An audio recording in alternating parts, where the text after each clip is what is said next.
The text on my hospital discharge papers said patient released in stable condition. My husband's text, sent 4 hours later, said something different. It said, I need space to figure things out. Stay with your mom for a while. I'll be in touch.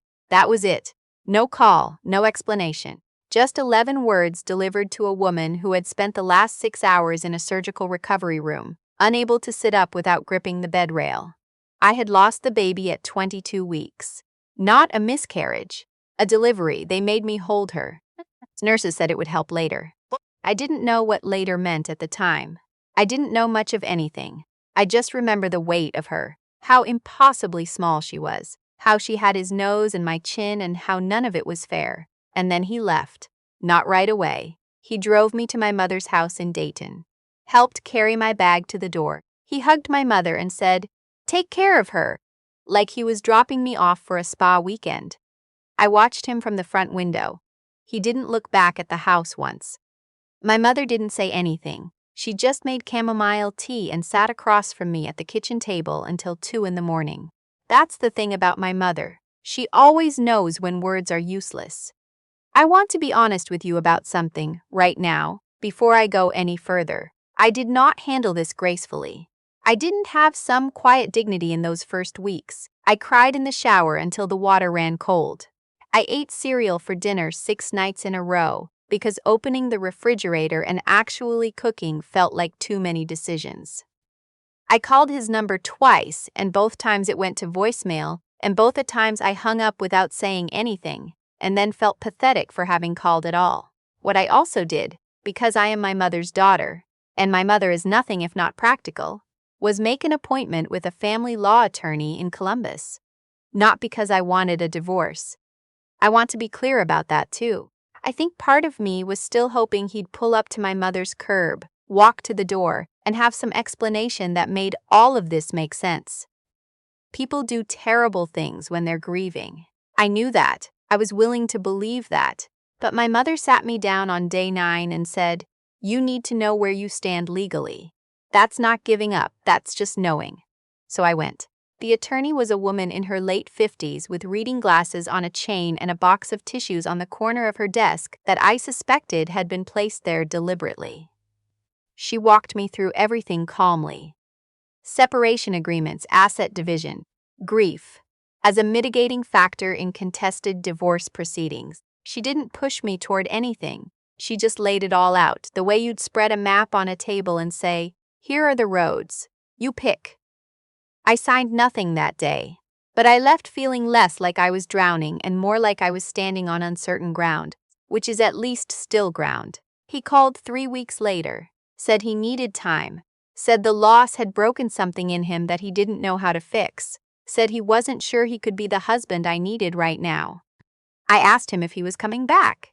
He said he didn't know. I said okay, and I meant it.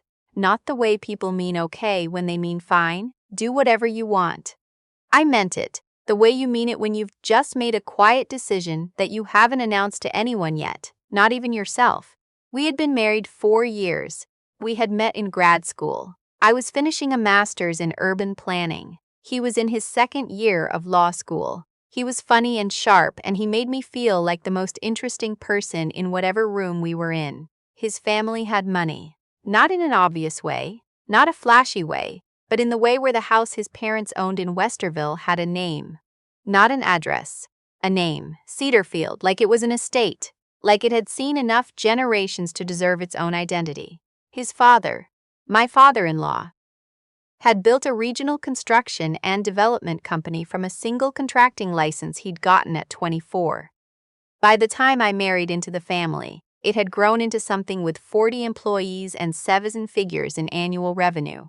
His father was the kind of man who wore the same brand of flannel shirt he'd worn since 1987 and drove a 10-year-old pickup truck and donated quietly to the local food bank every December without telling anyone. He had never needed to perform wealth because he had never doubted it. My husband was different. My husband wore it.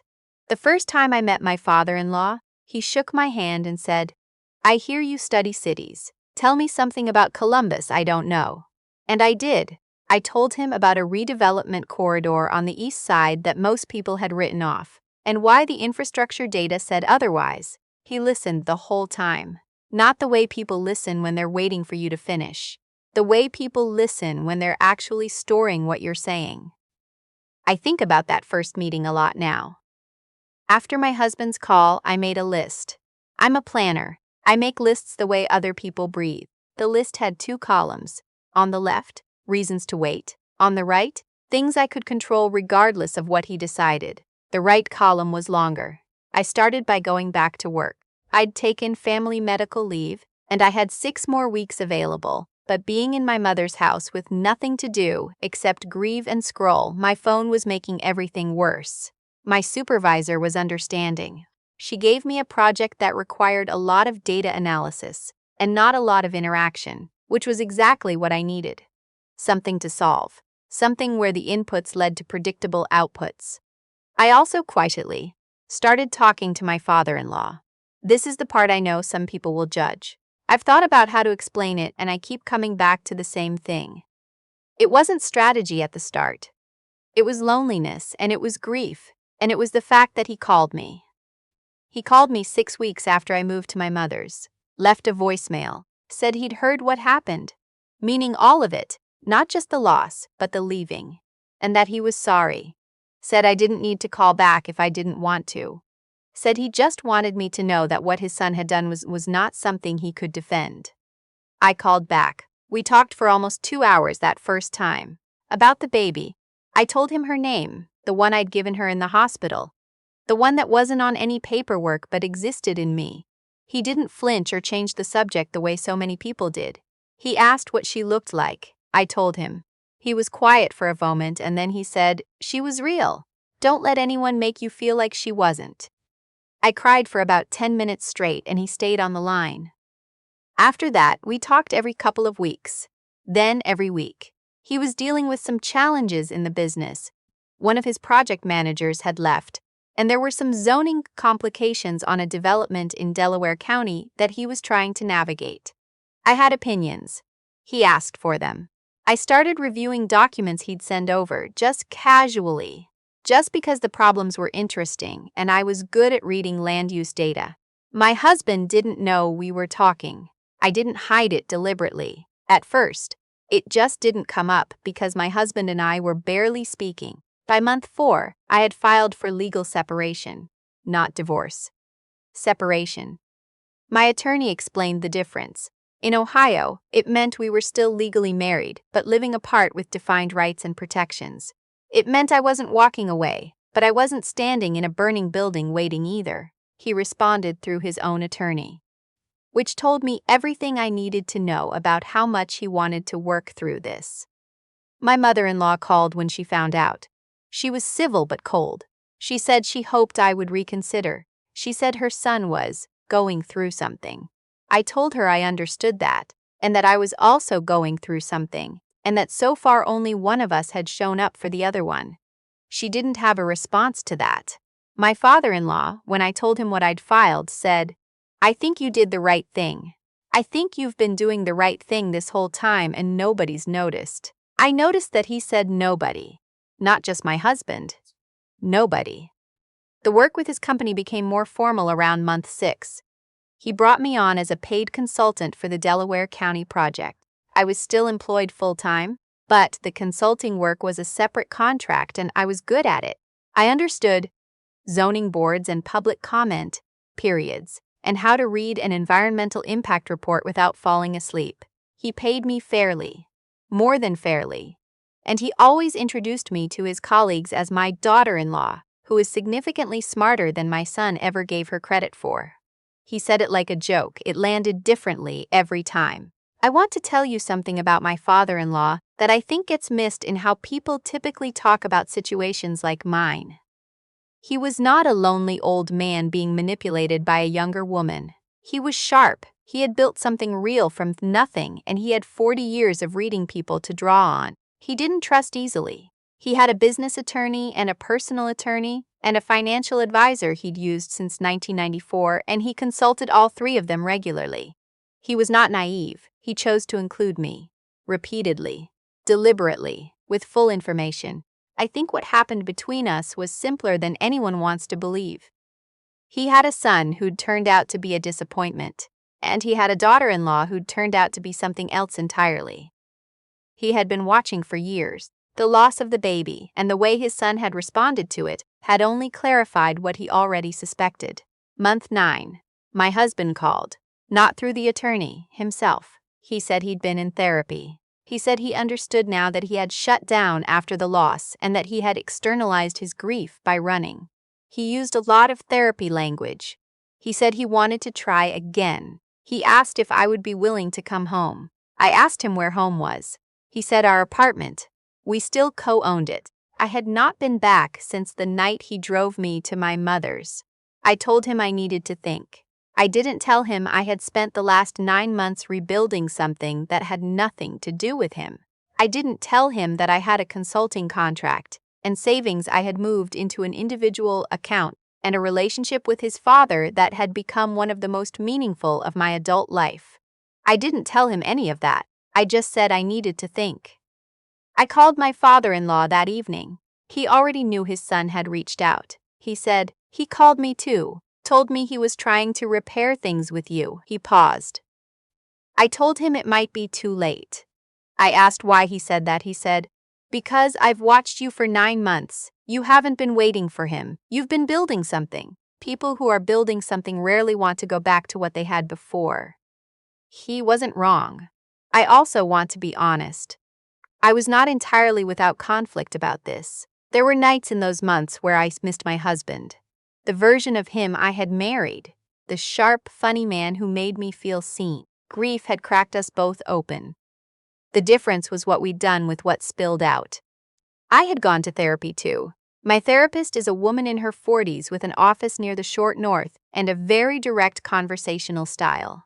She never told me what to do, but she asked me once, about 6 months in, when you imagine your life in 5 years, is he in it? And I sat with that for a long moment. And what I noticed was that the image that came to mind didn't have a specific man in it. It had a house, a project, a sense of purpose. The face was blurry. That told me something. I met my husband in person for the first time in nearly a year at a coffee shop in Clintonville. He looked tired. He looked older. He was wearing a jacket I didn't recognize and his hair was shorter. I felt like I was meeting someone I used to know well, the way you feel when you run into a college friend a decade later, familiar in the bones but strange on the surface. He talked for a long time, about his therapy, about what he understood now, about the specific night he'd driven away from my mother's house, and how something had happened in his chest on the highway, some kind of collapse, and he'd pulled over and sat on the shoulder of I-71 for 20 minutes before he could drive again. I believed him. I believed that something had broken in him too. I also believed that believing someone's pain and choosing to rebuild your life around them are two entirely separate decisions. I told him I wasn't coming back to the marriage. He was quiet for a moment. Then he asked if there was someone else. I said no, and that was true in the sense he meant it. He asked about his father. I said that his father and I had built a professional relationship and a friendship, and that it had nothing to do with the end of our marriage. The end of our marriage was him and me and what we had done and not done in the worst year of our lives. He didn't fight it. I think some part of him had known, walking into that coffee shop, how it was going to go. When people have done something they can't fully forgive themselves for, they sometimes make peace with the consequences in advance. The divorce was finalized 8 months later. We split the apartment equity. I kept my car. He kept his. We did not fight about the baby's things.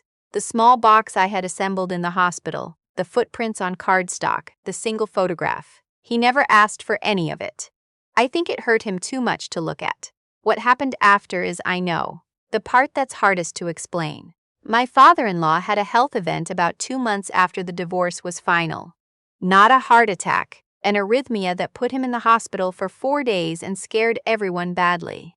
I drove to Westerville and I stayed. Not in the house. I stayed at a hotel nearby, but I was at the hospital every day. My mother-in-law was not warm about this. My ex-husband showed up on day 2 and we existed in the same waiting room with the kind of careful, exhausted politeness of people who no longer have the energy for anything else. My father-in-law recovered fully. When he was discharged, his doctor gave him a long list of things to change: diet, stress, workload, sleep. He was 71 years old and he had been running a company with the same intensity he'd brought at 30. He called me 2 weeks after he got home. He said he'd been thinking. He said the health scare had clarified some things for him. He was planning to step back from day-to-day operations. He had a COO, but the COO was primarily operational, not strategic. He asked if I would be willing to take a full-time role, not as a consultant but as a formal part of the leadership structure, Director of Strategic Development.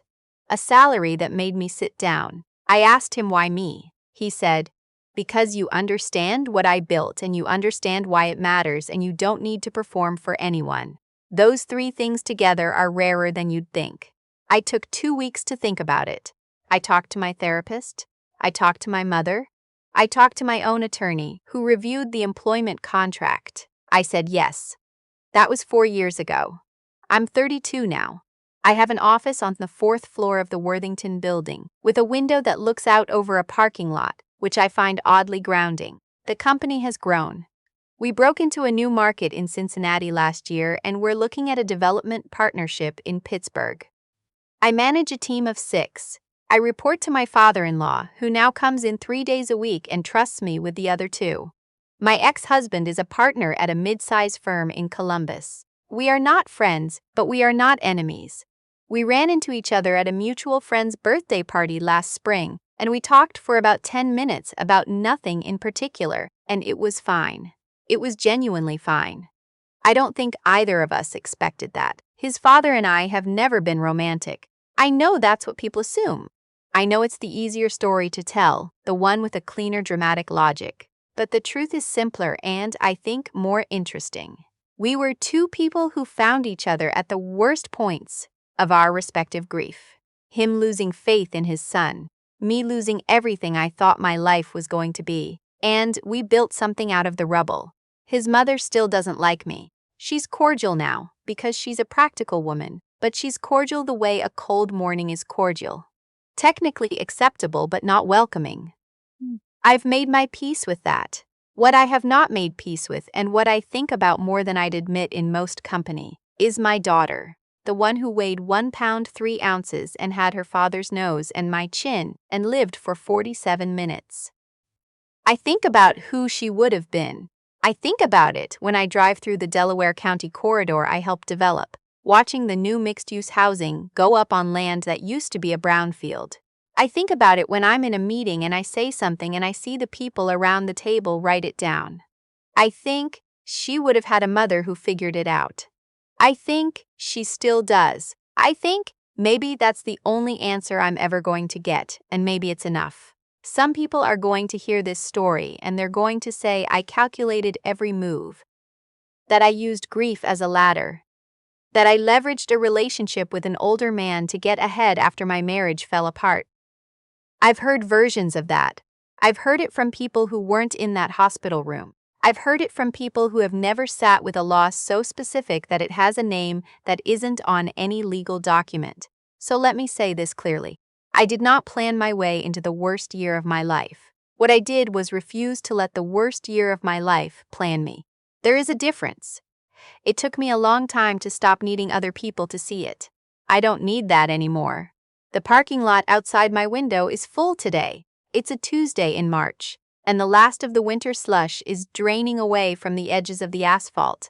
And in an hour I have a call with our Pittsburgh partners, and tonight I'm meeting my mother for dinner at her favorite Thai place on 5th Avenue. And she will ask me how I'm doing, and I will say, good, genuine, and she will put her hand over mine and say, I know the way she always does, and it will be true. That is my life now. I built it. Nobody gave it to me. And if that makes me calculating, I have decided I can live with that.